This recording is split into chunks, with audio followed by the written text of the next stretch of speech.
Hello friends, welcome to our YouTube channel. In this video I'm gonna tell you about how to fix Wi-Fi problem if your Wi-Fi is not connecting or not working, how you can fix and solve this problem in your Realme device. Before watching this video, if you have not subscribed to our YouTube channel, then subscribe to it and like our video. So let's start friends. You have to do is simply go to the settings, type in the search reset. Then friends, click on reset phone. Here it asking for reset all settings.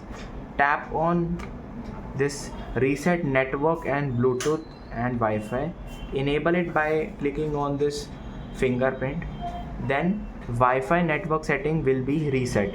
Click on reset and it is resetting the Wi-Fi, and you can see Wi-Fi reset completed successfully. If it does not work, you have to restart your device, then it will be working.